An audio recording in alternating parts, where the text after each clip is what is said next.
Hey everybody, welcome to an all-new season of SCNS Live, the super cool nerd show, where Cora and I were trying to ruin the intro by playing rock, paper, scissors to see who would lead. Y'all had not finished before the intro stopped. I swear I was going to let that go.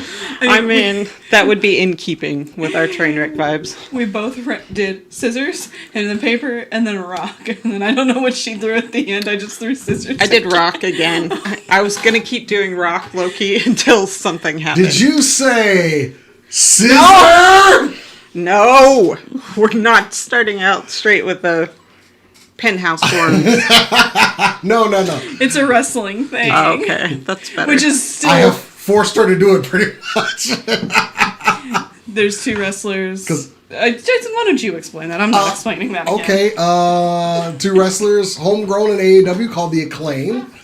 They literally started out there, and now they're tag team champions, one of the most popular things going. And one of their signature catchphrases is, okay, their manager is a guy who is known as Mr. Ass, who now has two sons that wrestle, so they call him Daddy Ass. Great. So the catchphrase is, scissor me, Daddy Ass! And then they do this. Yeah. And it's awesome. It's awesome. That's a family dynamic, I guess. We're excited. We're excited for the new year. Yay. We're excited for a lot of things. We're not excited to scream "scissor me" at every. I mean, I am. I got my cousin to do it in the gym with me. Yeah. It's awesome.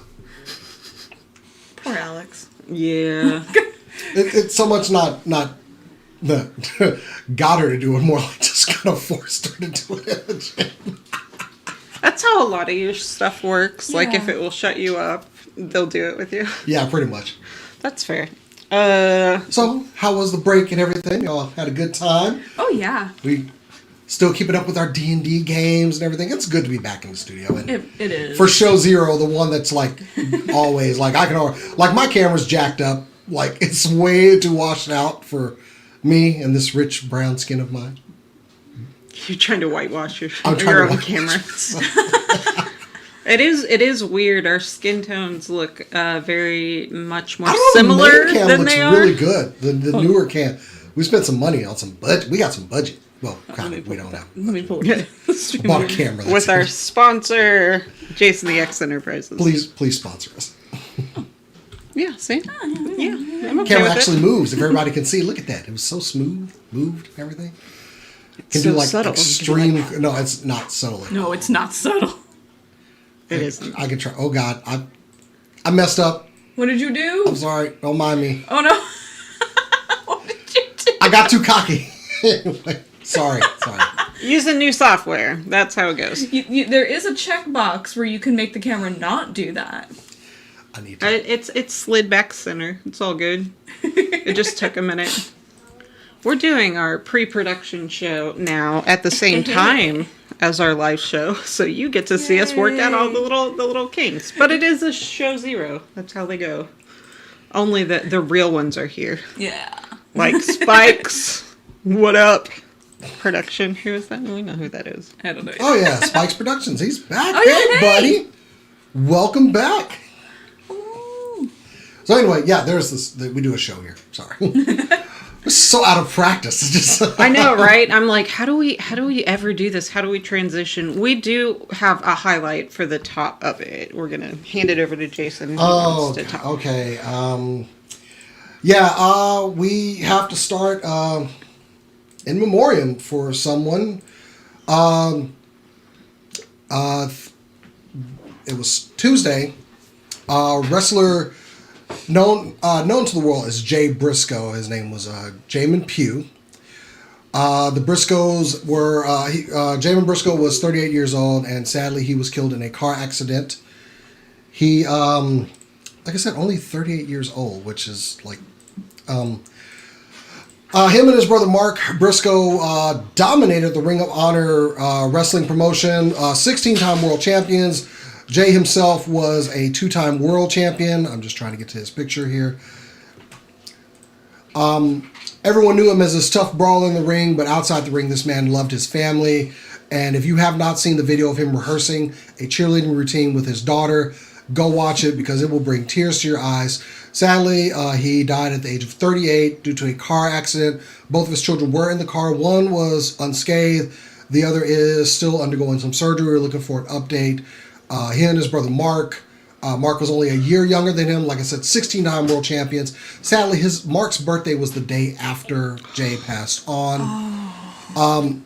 He was given they have a very great memorial show planned on Honor Club.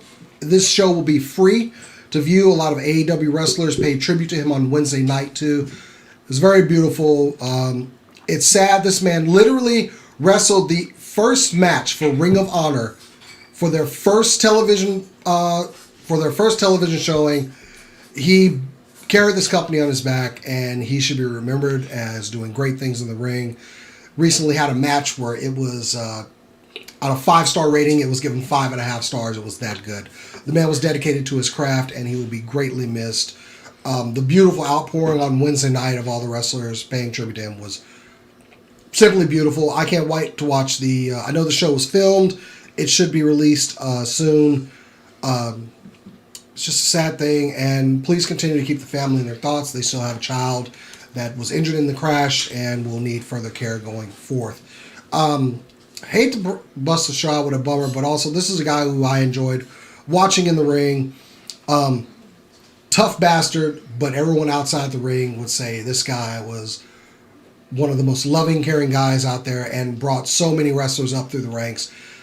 38 years old, been wrestling since he was 15 years old. Just shows you life is short. Hug those you love, make sure they feel appreciated, and we'll miss you, Jamin Pugh, Jay Briscoe, and as the song said, reach for the sky, boy. And I think we should all kind of take that. Reach for the sky. Sad to start the show with a bummer like that, but sad news. Anyway. Our love to him, our love to his family. Keep him in mind. And go watch some of their matches because they are fantastic to watch. In fact, he wrestled Shinsuke Nakamura and Okada in a tag team match with his brother.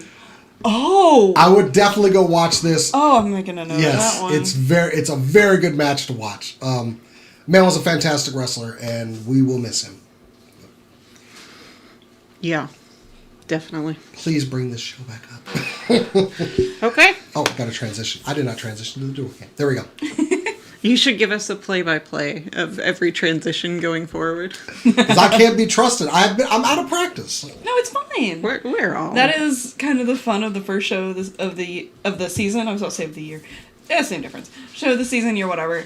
Is there's going to be hiccups. And they're expected. We'll work it out. That's fine. We're actually adopting a rotating schedule for the board, so it's going to be a lot of mess ups because everyone's going to. Cora's like, I am ready to screw up. Let's do this. I think Cora's the least likely one. You think that.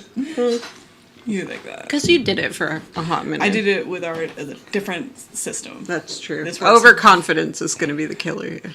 No, I'm underconfident. Anyway. No, I meant for me. I'm going to get on the board like, I know what I'm doing. I've done these before, which I have. And then just sit there. It's going to go wrong. Muted shows, everyone. Can't wait. So this is going to be kind of a wild first episode. We have some news from like the last week. We're going to go over a few highlights of stuff that we might have missed last year. Not a lot, just some recaps of stuff that I noticed we didn't pay attention to. But yeah, why don't we go ahead and kick things off with some super cool nerd news.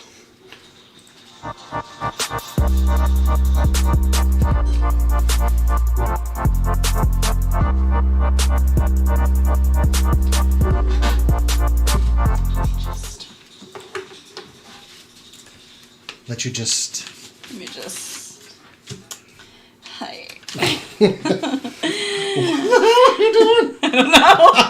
Thought I had more time. Anyway, so everyone knows that the master of anime horror is Junji Ito. Oh, Lord.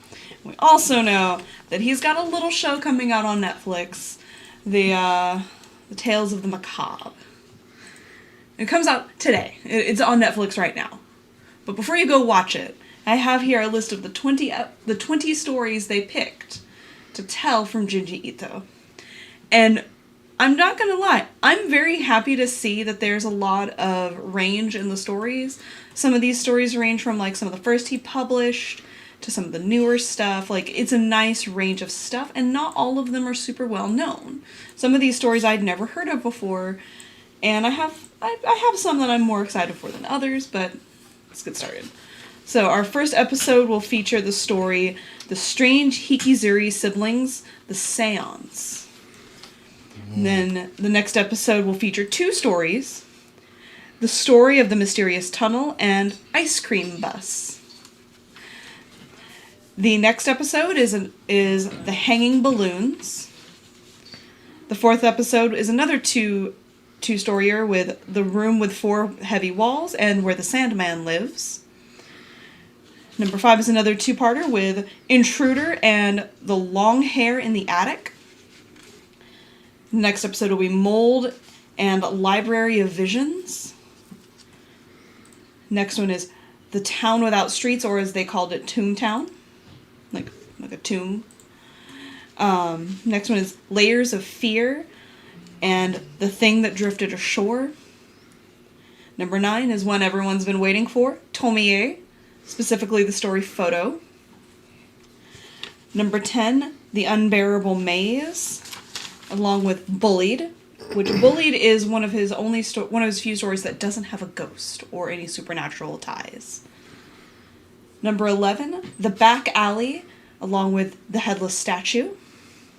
And finally, we end out this season with Whispering Woman and Soichi's Beloved Pet.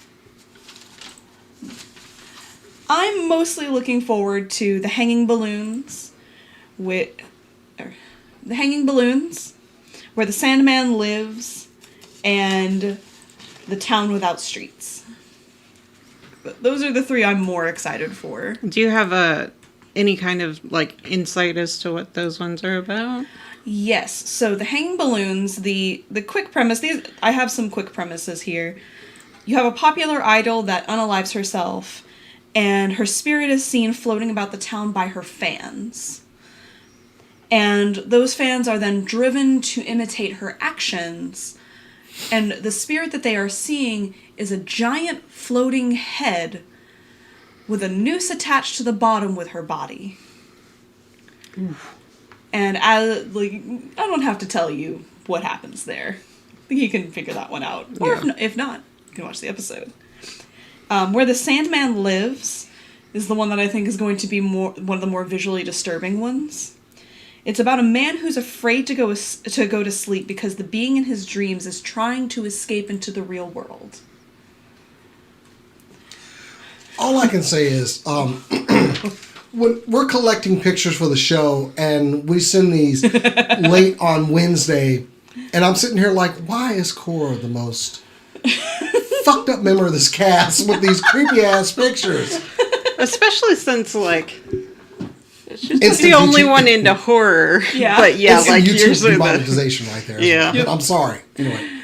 But real quick, the Town Without Streets, Toontown. I didn't write much about this one because I like the idea of people going in there not knowing fully what's going on. But just know that not all streets are paved, and privacy is great when you have it. That's all you need. Oh, it's a very, if you have, there's 2 stories, all of these stories are going to hit on different, phobias. And if you're concerned about any particular story seeming to have a specific phobia, I recommend looking up the story before watching the show.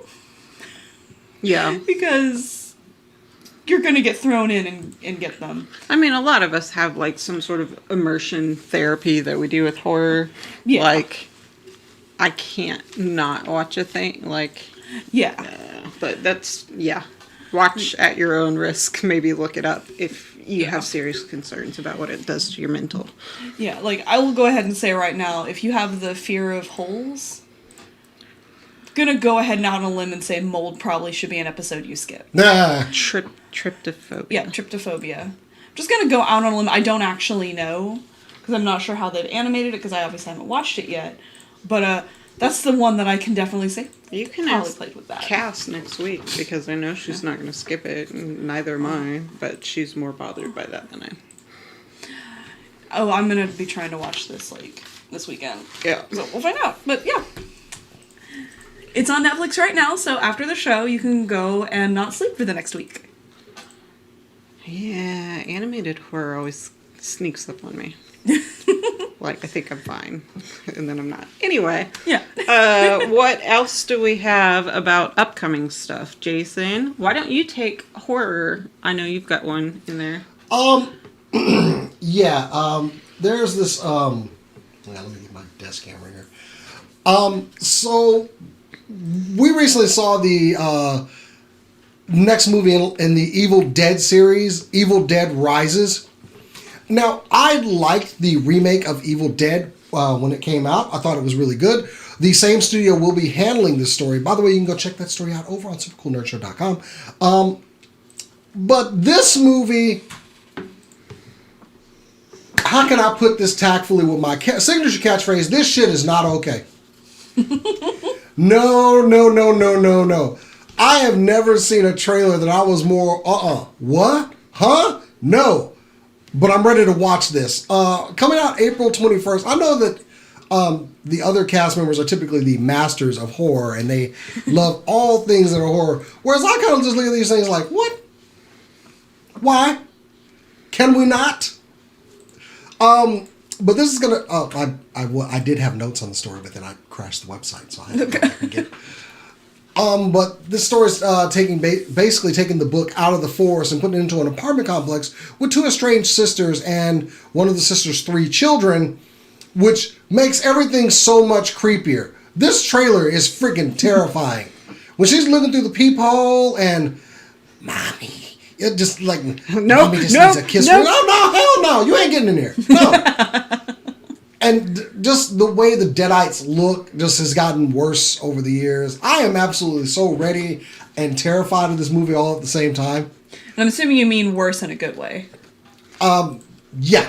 In a scarier way. Yeah. When they look oozing and such. Ooh. Yeah. I don't like oozing. And yeah. But I was hoping to get more of the expert opinion of the somebody who is totally into Sam Raimi and everything. I brought this up for a discussion piece because I wanted to hear Kat tell me how somehow this is okay when it is not. That's not the argument for horror we're trying to make at all. The argument is that, like, deeply, amazingly not okay is kind of more cathartic. Like, sometimes, I don't know. So, my niece, one of my nibblings, who at the time we called my niece. Anyway, when they were 6, even younger, 4, I walked into their room. They were sleeping, I thought, and they had woken up and were just staring at the wall. And they said, I didn't see them coming. And I said, who are you talking about, hon? And they said, I didn't see them coming. They didn't see them coming, and repeated it like 20 times. Kids in real life can sometimes be terrifying. Oh, absolutely. Sometimes. Life in real life is terrifying. Sometimes it's very cathartic to watch someone whose life is scarier than yours. I'm trying to make, I don't know, I'm happy that Raimi is still involved in Evil Dead movies, even now, but what am I trying to search for here? What is wrong with this trailer, man?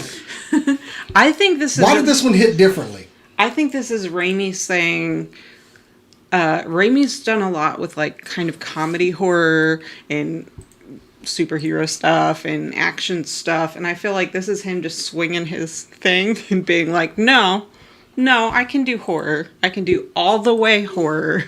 I can do not funny horror. I can scare the pants off of anyone who watches this. That's what I think it is. I think he's busting out big guns. If we've learned anything about horror, it's that horror and comedy like horror writers and comedy writers, they're not necessarily interchangeable, but if a comedy writer's like, yeah, I can write horror, you should probably believe them. They know when to add, like, comedic timing to their movies to make it Both are all about timing.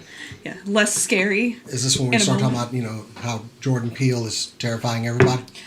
Sure. Like, yes, absolutely. Yeah. That kind of dramatic tension, that understanding of story beats and micro beats and when to change shots and all of that serves really, really well.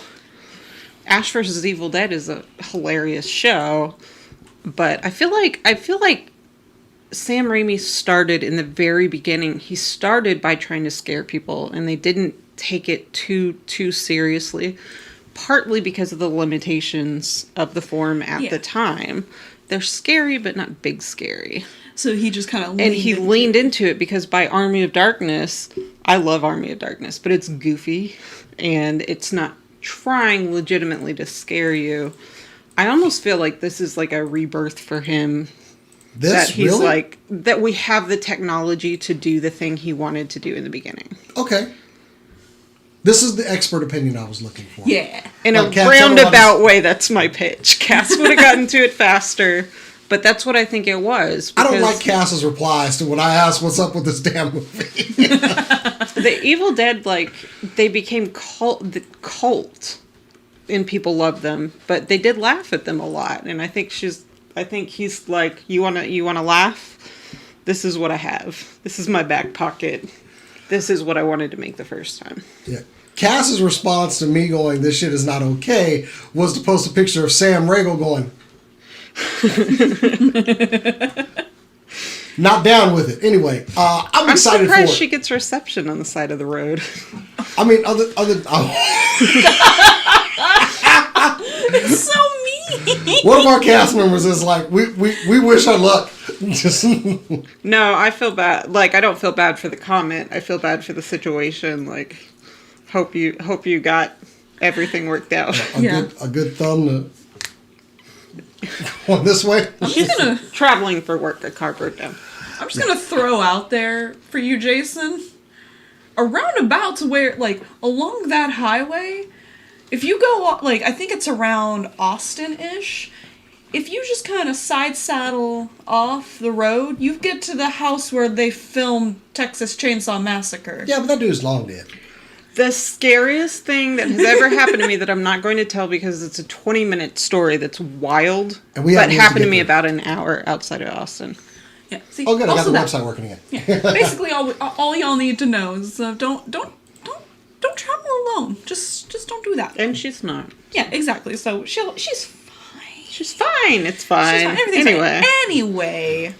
Well, moving on. What you got for us, Kat? Since we're talking about horror, this goes back in time a little bit, but I wanted to shout out a movie that kind of got overshadowed a little bit with all the other horror. There's some great horror last year. Nope was incredible. Mm-hmm. Smile was upsetting, incredible. Especially as a first feature for that, whoever that was. Anyway, there's a movie called X that came out last year, is part of a trilogy that's kind of all related. There's another one. Is it already out? Pearl? Anyway, it's just kind of like very classic horror in some ways. Like they go to, it's like the 70s, I think, and they rent a cabin and they're going to shoot up porn. And stuff starts going wrong. And I'll just kind of leave it at that. But if you are a horror fan, check it out. It's got a lot of like old school vibes, but in a really good way. And yeah, it was kind of wild. I'm looking forward to seeing. I think Pearl is out and there's a third one. I don't know. It's good stuff. Oh, Jenny Ortega's in this X movie. Oh, yeah. No, Jenny Ortega's in all of them. Oh. I like Jenny Ortega. Well, I mean... That was my introduction to her, was this movie. I was about to... Wednesday Addams is in the movie. That's all I'm going to say about it. But I liked her face just for screen time from the beginning, and I was happy to see her. And then I was like, she looks wildly different as Wednesday. But It's a good movie. Check it out. It is on, I have it written down for most of them, Amazon Prime, I think. But yeah. Cool. I'll be visiting that streaming service after this show. Do we have any other horror stuff? Not for me. I think Jason's got one, though. I mean, that was it, right? What? The show that you watched recently? Oh, no, that was going to be a discussion piece. Sunday night, holy crap, we got the first episode of The Last of Us on HBO Max, and I love this show. As somebody that played through, we played through Last of Us. That game is trauma, and somehow, even knowing everything that was going to happen, but seeing it recreated in live action, oh man. Wearing the same outfits and like... So, there were so many things. Also, explaining the outbreak. It's a really good explanation. No. So, before I get into a theory that I saw, something I noticed in the episode, and I saw someone else point out in a video, so I know I'm not crazy. So, Kat, you're a Last of Us fan. What'd you think? I thought it was really, really good. I thought there's going to be one big spoiler for the first episode, because I don't think you can talk about the first episode without talking about his daughter, right? Mm-hmm. Like, you have to. Yeah. So, big spoilers for the first episode. His daughter, I was really impressed with him starting with her, with making her a whole character, and fleshing her out a little bit for fans, while not making it blatantly obvious to people who weren't fans what was going to happen to her. I gotta say, and that was Nico Parker, daughter of Thandie Newton. Really? Or Tandy Newton. The H is silent because she's... But yeah, that's Tandy Newton's daughter. I thought she looked familiar. And, of course, if you know the story of Last of Us, then you know what's going to happen to this character. And it still was heart-wrenching. He's like, I know, baby, I know. I know. I was like... They dropped some clues on us. At the beginning of the show, when they're talking about the outbreak in Jakarta, Indonesia, they're talking about a place that produced flour for the U.S. Think about everything that's happening. They're missing out on baked goods. No with the neighbors and the biscuits. He forgot the cake. They couldn't make pancakes. Yes! I caught that. I was like, it was the flour. That's dope. That's so dope. It's the fungus in the flour. I was like, oh my god! Like because I think Last of Us we just accepted. It's a zombie outbreak. It's a fungal outbreak. But the beginning of that, where they're describing what could cause the thing that happened, is positively terrifying. Yeast cultures, like that makes sense. It was like, yes, but they kept missing out on bread at the beginning. I thought it started with pancakes. I'm doing keto. Or Atkins. It was Atkins because it was 20 years ago. So, but they didn't have flour to make the pancakes. They didn't take the biscuits. He didn't get the cake that he was supposed to get. She didn't eat the cookie because it was raisin. Because it was disgusting. Yeah, because it's raisin. It's a lie is what it is. It's not a real cookie. Anyway. Oatmeal raisin is delicious. Don't listen. Don't shut your mouth. Anyway, it's... Find out for yourself. It's trash, but find out for yourself. We know. They're wrong. It's fine. So, just positively loved it. I loved it. I thought the pacing was pretty good. I thought it hung in the middle a little bit, but not badly. I think we missed out on a good part of the game that we didn't see with the shootout that happens in the game. We don't get that, so I don't have my... I saw a post this week that said... What's it, this one? What? No. Oh. No, it said everyone's talking about what a faithful adaptation this is, but when I played the game, Joel died all the time. I was like, that's pretty funny. Yeah, I saw that. I hate that it wasn't accurate to the 20 times that you encounter you die when you encounter a clicker. Yeah. From at Lacking Saint. I think that's how it's. Yeah, oh, that one. Lacking Saint. The Last of Us seems The Last of Us seems like a pretty faithful adaptation for the original game, but I think it was cowardly to leave out the scene where Joel gets killed 18 times in the first clicker room and considers getting a refund. Also, if no one, yes, that was if no one caught Troy Baker at the beginning, he was in the first episode.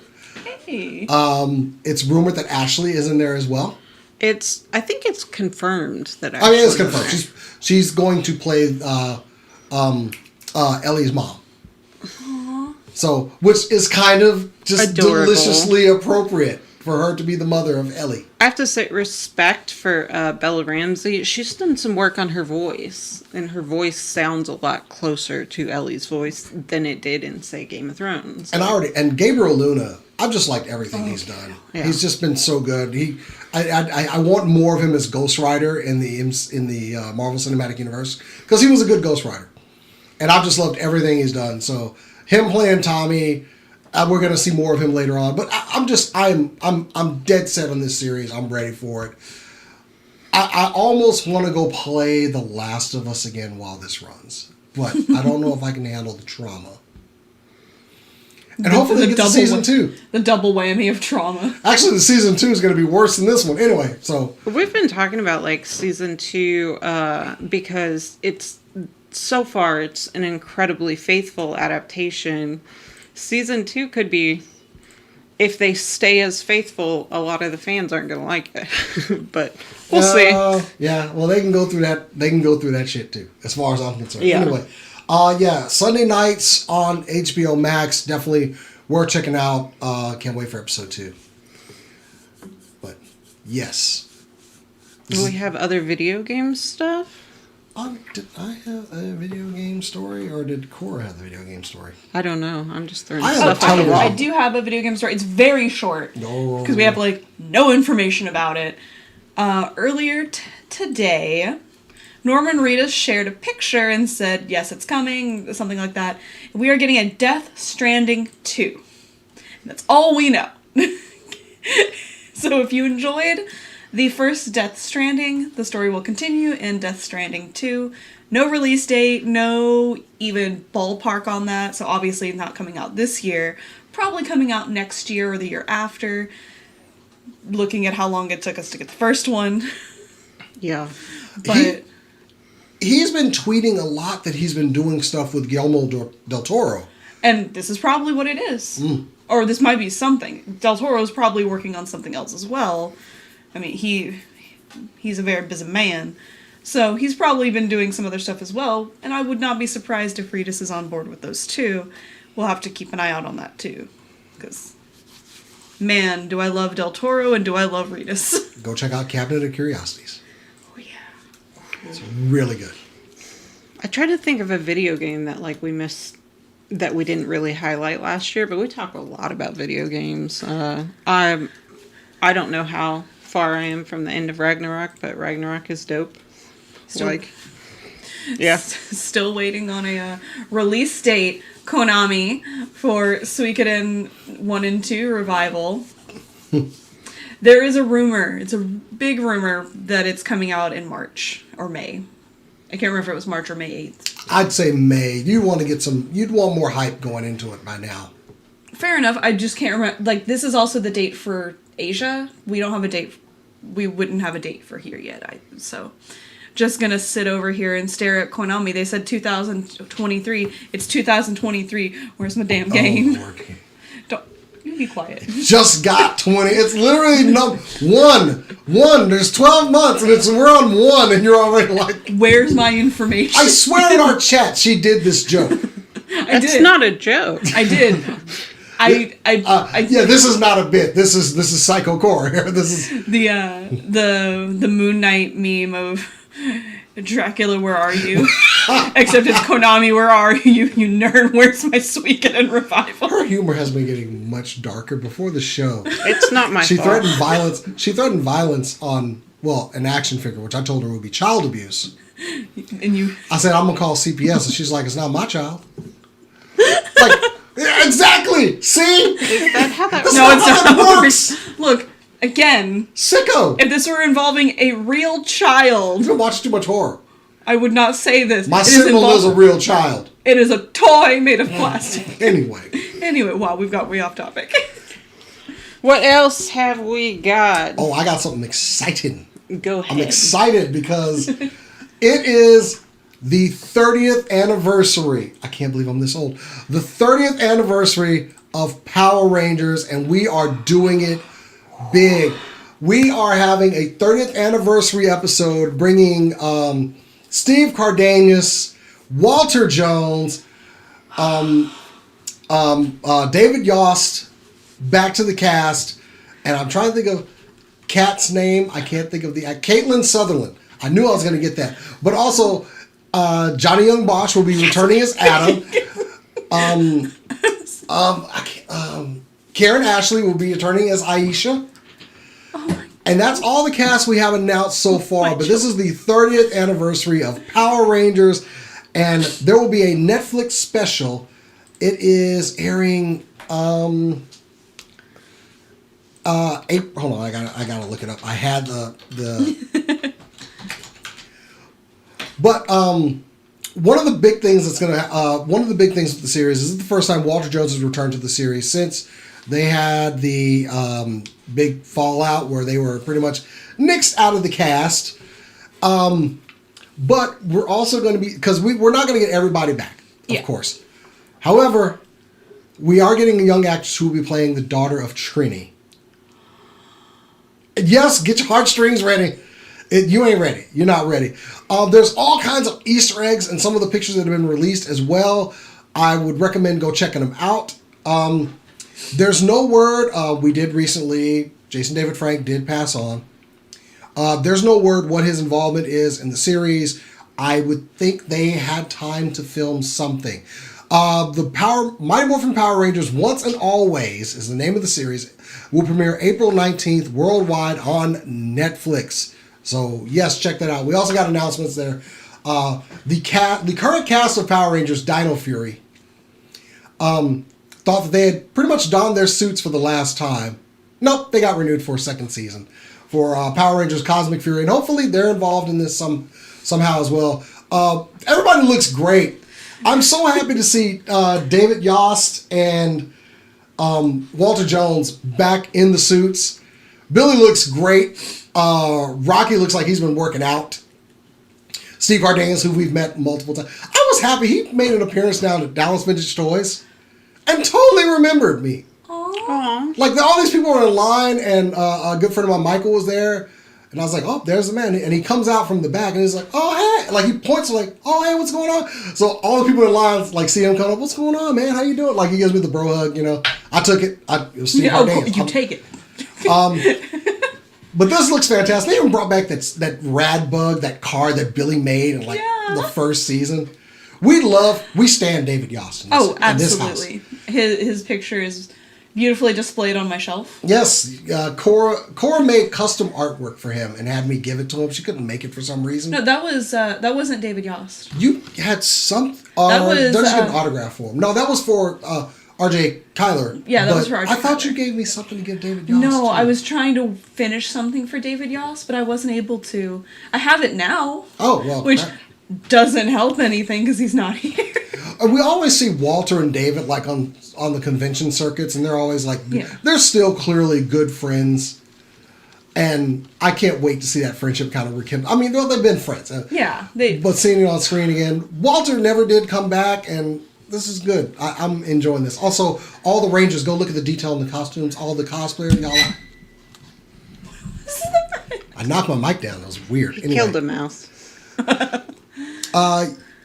The new Yellow Ranger who playing the daughter of Trini is also go follow her Instagram because she's a very good martial artist. Charlie Kirsch, and she'll be playing the character Min. So Trini has a daughter. I'm gonna cry. She is one of us now. She is ours. Y'all leave this child alone. I will personally find all of your houses if you harass her. We have got to make a New Year's resolution to stop threatening people. We threaten people a lot on this show. The show, like, not You know, like, You know. we're going to be more action-oriented, so we're not going to make the threats. We're just going to carry out the actions. That's my story. I'm very happy. It's clear I'm a Power Rangers fan, and once and always, can't wait. On Netflix. I'll watch it multiple times. Man, Netflix keeps, like, I get so close to, like, canceling subscriptions sometimes. They keep bringing me back. Speaking of which, Sandman was last year. I don't have a picture or anything for that because it didn't not get covered. We covered it a lot. Yeah. It was really good. Go watch season. it. Yeah. And we got to see Tom Sturgis at his first ever con. What? Aww. Really? He'd never done a panel before or anything. I bet he had a blast, though. He is so cute. He thought about it in so many of the right ways. Like, he said he started looking for Morpheus in his real life dreams. And I was like, you're on another level, bro. I love you. Damn. Okay. Yeah. All right. Who's going next? Yeah. Got off track there for a second. What else do we have? We're going to get into this OGL thing soon, but I feel like it's going to suck a lot of the air out of the room. Yeah. I'm out of stories, but I think Cora has at least 2 more. Yeah. So this is just more of a I want to hype this more than it's already been hyped. The Slam Dunk movie, we've talked about it a lot on here over the last season. It's already hit theaters in Japan. It is still at #1 for a 7th week in a row for Japan. That's insane. It is the 18th all-time animated film in Japan from just being in theaters for 7 weeks. Like, it's insane. Slam Dunk is the reason, though, or is one of the reasons we have all of these sports anime, though. So that's not surprising. The manga, I was telling Jason this, and I found this information, and it still boggles my mind. It is still the highest selling manga for sports anime in Japan, period. With hundreds of millions of copies sold. That beats, by the way, for people not keeping track, that's more than Haikyuu, which is one of the more popular ones right now. And it's just so good to see it. Like, the anime ended before the manga did, and did not end the same way. It was very faithful to a point, and we don't know why it ended, really. We don't know what happened, but it was very clear that it was still very, very popular. And I think this movie kind of proves that there's still a huge market for it. So maybe there will be like a resurgence for the anime or something in the future. Kind of hope so. It's really, really good. Even though the manga strays from, or even though the anime strays from the manga to at a certain point, I still want to highly recommend people go watch it and remember that this is a high intensity action anime, essentially, that was done with cell animation in the 90s. Basketball isn't like that might be like baseball, tennis, those kind of sports aren't as, you don't move as much in those sports, so it's a lot easier to animate those. Basketball, there is always someone moving consistently, and they have to animate that. And there's not as natural, like, shot changes, and you can't repeat, like, sequences. Like, in tennis, you could repeat the ball going over the net. Yeah, you can't do that in basketball. And also, Inoue-san's, like, art style is very detailed, so they also had to keep that in mind, too. So, like, all these things combined, I don't know. I really like this show. I really want more people to watch, especially if you really like either basketball or sports anime. And if you like both, then definitely watch it. Where is it? Crunchyroll. Crunchyroll has the entirety of the anime. The manga is licensed by Viz, however, we don't have it online anywhere to read it. So the only way to read it is to buy the volumes. But if you already have a Crunchyroll subscription, you can watch it on Crunchyroll. And even if you don't, you can still watch it with some ads. Crunchyroll has been killing it this past, like, couple of weeks. Chainsaw Man is, like, my favorite. But then they have the new Vash, Trigun the Stampede, and a Nier Automata anime, which is really good. I can't wait for the dub of Trigun because Korra delivered the good news that Johnny Young Bosch will be returning to the voice of Vash. He is the only voice actor returning, though. Oh. Yeah. I was a little down about that. We don't know why the others may not have returned, but... Damn. Anyway, but Crunchyroll has been just killing it lately. You guys need to coordinate with Christian. He's my anime watch coordinator. I don't even know. We're about to watch, I think, another mech anime, but I don't know. Ooh, I wonder if it'll be Witch from Mars? I don't. Or is that the one? Is that what it's called? I have no idea what you're talking The Gundam. Oh, yes, yes. Witch from Mars? Is that what it is? Okay. With the aerial Gundam. Yes. Yeah. I need to get on that series. There's several mech anime, but that's just one I know of that's really popular. I don't know. Like, we finished Evangelion. Yeah. And the movies. Well, one of the movies. Two of the movies. Anyway. But yeah, he coordinates all that stuff for me because I can't keep up. He's introducing us to more anime. So yeah. What other content?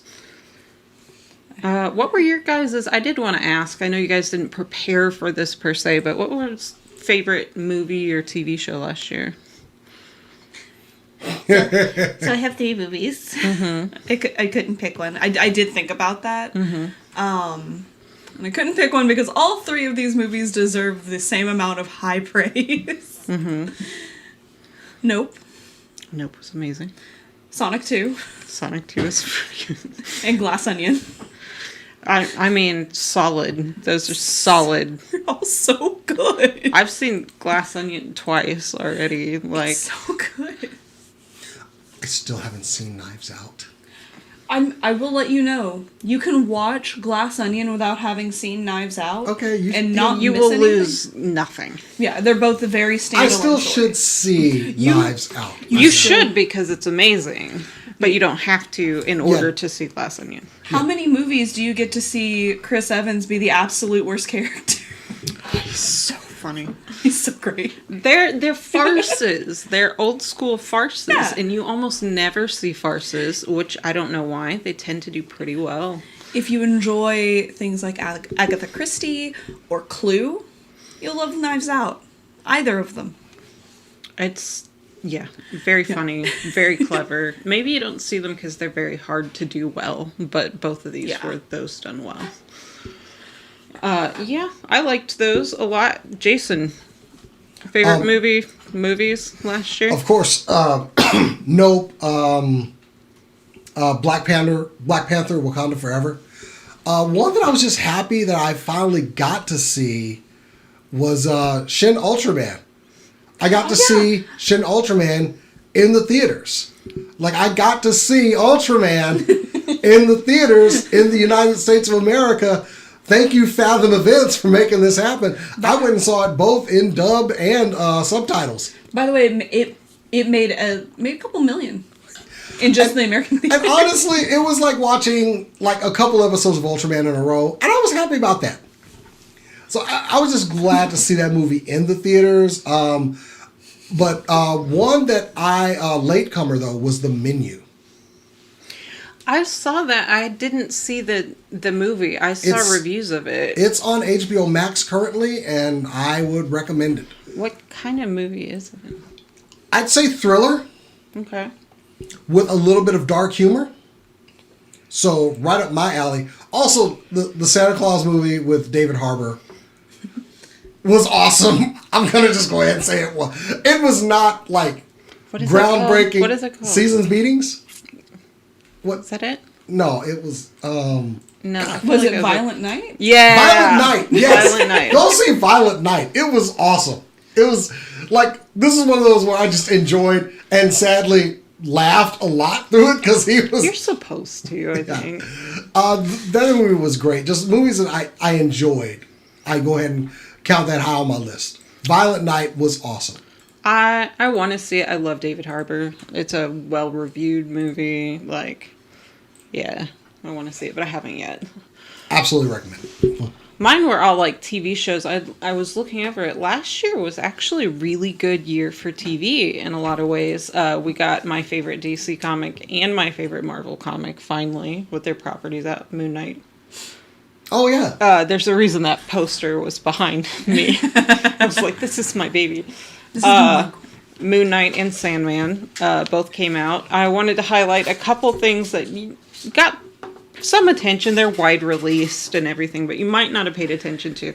There's a show called Murderville on Netflix that is A+ comedy. It is Will Arnett. It is a scripted show, except they bring in a guest star every episode who has no script and no idea what's happening. And watching Will Arnett play around them is just, oh, my baby. God. Except not my baby. So, what an asshole. Sorry, I'm taken aback by, yes, this great mystic with magic with a gun. Yeah, they keep giving these figures trigger hands, and I keep giving them guns. I like it. Oh, come on. Caution would be so on site, you know damn well. But if he could, he would. bring it back in. Yes. Sorry. Just kidding. Not kidding. Murderville. My favorite episode guest starred Marshawn Lynch. It's just outstanding. And they had a Christmas episode guest starring Jason Bateman and Maya Rudolph. It was so funny. It's just good comedy. Shoresy came out last year's Letterkenny spin-off with one of Jared Kiso's other characters on Letterkenny.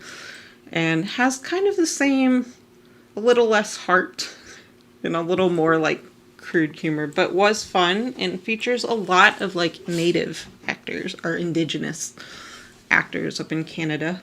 Watch that. An After Party is another like murder mystery one on Apple TV Plus. Tiffany Haddish, Ben Schwartz, Sam Robinson, just a bunch of guest stars in like, it's dope. You know, that actually does remind me, we did watch, my roommates and I did watch the first episode of another murder mystery comedy called Only Murders in the Building. And it's about three people that live in this nice old building in New York City, and a murder takes place in the building, and all three of them are true crime nerds, and they decide to work together to try and figure out what happened, because the police are just ruling it an unaliving, and they're just leaving it at that. And we know that's not the case because this show exists. You have this old disgruntled actor, Played by I don't remember the actor's Steve name. Martin. Steve Martin, thank you. Or wait, is that... Maybe so. Was he the old actor or was Yeah. the other? Okay. Then you have an eccentric director Martin Short. and a young girl who doesn't seem like she wants to talk to anyone and is only talking to them. Selena Gomez, I think. I think so, yeah. I believe it's Selena Gomez. And it's beautiful, and they've set up not just some great comedy, because just its existence is very fun. And I also like that they called out the really, really crazy people of true crime. Yeah. But also, every single one of them has a secret that they're keeping. We don't know fully why. So that we still have a mystery. That's not the murder. Characterization's great. Highly recommend. It was a great year specifically for murder, like comedy kind of things, because there's also The Woman in the House Across the Street, which is Kristen Bell and is kind of a satire on this like sad, however old woman who's a wino and is retreated from life and stuff. But it's really funny. What? Oh, no, I saw somebody post something. Sorry, go ahead. But yeah, there's a lot of good stuff. I think that one and Murderville are on Netflix. Only Murders in the Building is on Hulu. Yes. The After Party was on Apple TV. And if you have Apple TV, also watch Ted Lasso Mythic Quest. Yeah. And there's one more. Severance, obviously. No, you're absolutely right. I just started thinking about it. There was a lot of TV I watched last year that was really good. What was your favorite new TV show? I really like Legend of Vox Machina.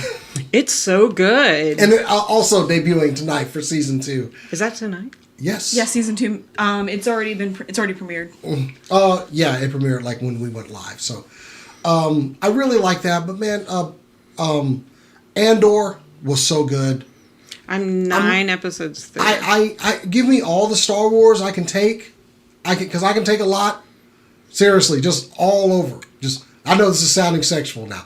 Anyway, but I want Star Wars to lick me up and down. Also, and then Willow, a movie from like, well, I mean that was started this year technically, I think. Yeah. No, it did start last year. But fantastic show. I like seeing Warwick Davis back.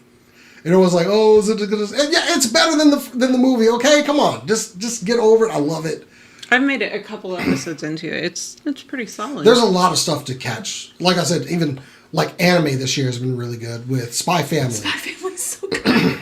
It's so cute. Spy Family is like dominating Japan too. Yeah. For manga that got canceled. Yeah, it got canceled on its first run, and then they decided to like try it again. And now we'll give you a shot, and then boom, literally boom.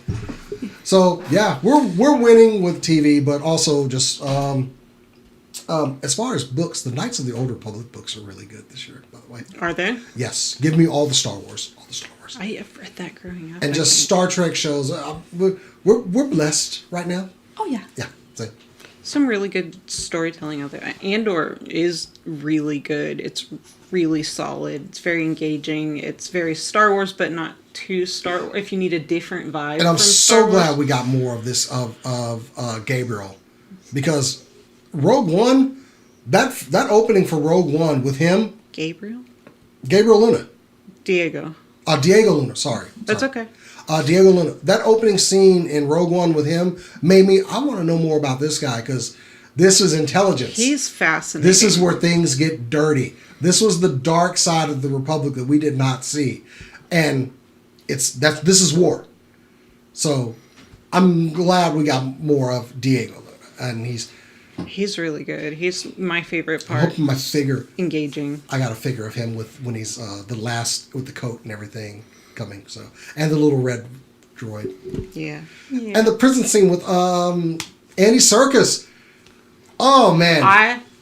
I'm not all the way through it. I'm 9 episodes. Well, in. you know Andy Serkis is in it. Yeah, I know he's Okay. in it. I just know like there's a final big arc with the prison that I haven't gotten to. I mean, I it's- don't know what happens at the end It's of Andy it. Serkis, so I'm going to spoil you with this. Andy Serkis is really good at acting. There, spoiler. Oh my No, god! I cannot like, believe you would say that. Where I No, I'm kidding. where I stopped watching without it being a major spoiler, where we stopped watching last week was when they revealed that they probably wouldn't get out of the situation they were in. They weren't gonna ever let them go. And said how many guards on each floor, and he goes 12, and he no hesitation, just he knew the answer and he hadn't said it till then. That's where it cut off. So I'm like pins and needles.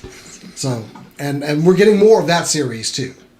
So I mean, yeah, and Mandalorian coming. It's going to be a good year. Bad Batch has already started up. Love me some Bad Batch. So all the Star Wars stuff. Ooh, 2023. I guess it was good. I threatened somebody on our first TikTok. Who did you threaten? No, the first TikTok video we put up with my buddy Brandon, where he comes in wearing a 2022 shirt. I give him a drink, and I pull a knife on him. And, all right, now you listen to me. Here's how this year's gonna go. It's like, Sometimes you got to do that. well, we're not gonna have time to get all the way into it, but that's okay. If you are a D&D nerd, you've probably been keeping up with the OGL scandals that have gone on. OGL, of course, original gaming license. Maybe we'll do a separate video and lay some of this stuff out, but there are lots of explainers. But there is an update for today. Oh. And I think it happened yesterday, technically. Let me get to this. Kyle. Did I write it down? Of course not. Kyle. There it is. Kyle Brink, the executive producer, released an apology. Oh, do go on. For D&D that was basically like, oh, we got it wrong. You guys didn't want us to take all your profit margins and all of your content and own it, and we were shocked by this. There's a bunch of crap that he says. What he claims in this open letter was that any changes to the OGL will have no impact on at least these creative efforts, video content, which actually means our stream is safe, accessories for your own content, non-published work, VTTs, DM's Guild content, 1.0 content, your revenue and your ownership of your content. So, did you see the latest update 7 hours ago? From Kyle Brink? Is that the one you were referencing? Yeah, that's what I'm referencing. Cool. That's what he says, at least, which honestly takes a lot of stuff that we're most concerned about, that a lot of people were most concerned about. But the reaction so far has been kind of tepid. A lot of us are like, your letter's great. That's nice. Release the actual documents. And we'll see.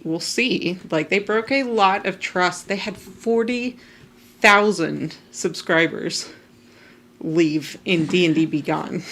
In the last week and a half. I love that it crashed the site. Like, I found that hilarious because I'm like, this is exactly what would you should have expected this, and they were told this would happen. They had 50 plus servers that went down, and also like it just made everybody even madder because in the whole like scrambling, they hid the path to the unsubscribe button.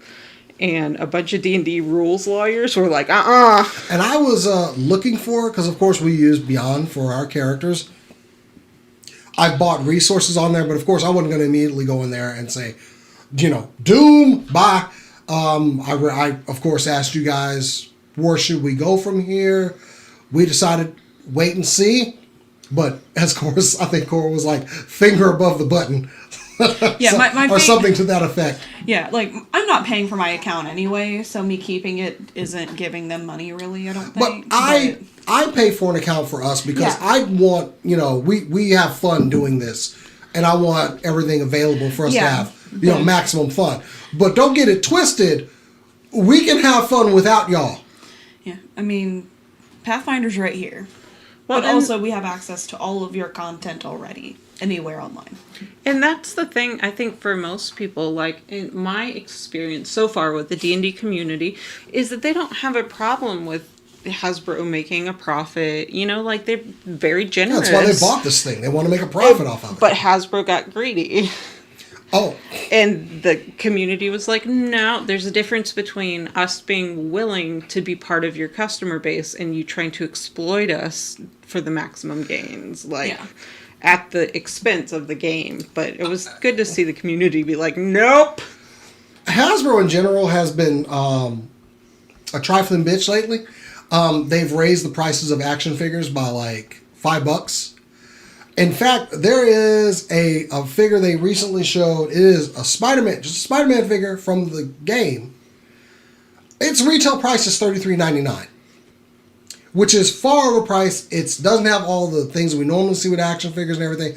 A popular website, marvelousnews.com, which their action figure related news, their headline, $33.99 for this, Hasbro, you have lost your goddamn mind. Oh. Like, there was recently a failed HasLab for Robbie Reyes' his Hell Charger. Was far too much money. I'm a sucker. I was going to pay for it. But fans did not, and it failed. It's the first Hasbro Marvel failure for the HasLab series now. Because they were asking far too much for it. Well, yeah, it was like $300 or something for it. And I looked at the scale and I was like, if you made it half that, that would be more willing. Like, people would be way more willing to pay for it, and then you can add on stuff that you raise the price with. Hasbro needs to do some internal... Like, another thing, they recently got rid of all windows on action figure boxes. Which has led to people buying stuff, taking the product out, and putting something different in there. For example, I ordered a Red Skull figure from Amazon, got that sucker in the other day. You know what was inside? Because I kept it. Instead of a Red Skull figure, this.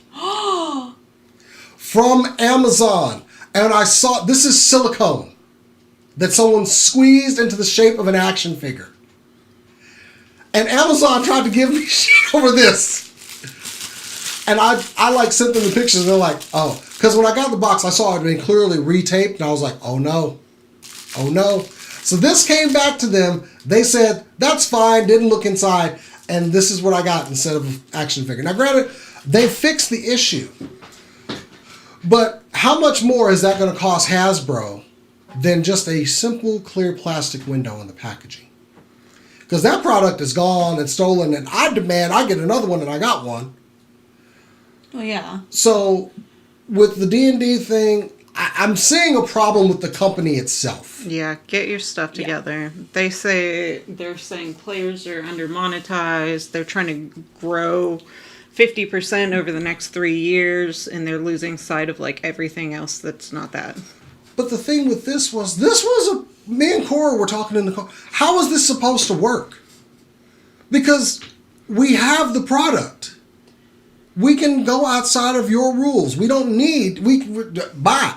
And we would just go get the books and play like Gary intended us to play. Yeah, we could go to Half Price Books if we wanted the physical copies, because that's not straight into their pocket. Or we could borrow them from friends, or heck, we could download the PDFs on illegal websites. Wink, wink. People have been making content for this game since it began. They were trying to get a piece of that content. Like, if we actually, and it looks like we won't have to with this newest update, but if we were to actually have to eliminate any source of their IP, we would have to rephrase everything. Like, it's not about how do we do it, it's how do we keep them from coming for us. Yeah. While we're doing it for streaming purposes, at least. But there just did not seem a path to victory for this to go. And they knew that. One of the members of their team had told them, "Hey, this right here, maybe you should fix that, because the public isn't going to be happy about this."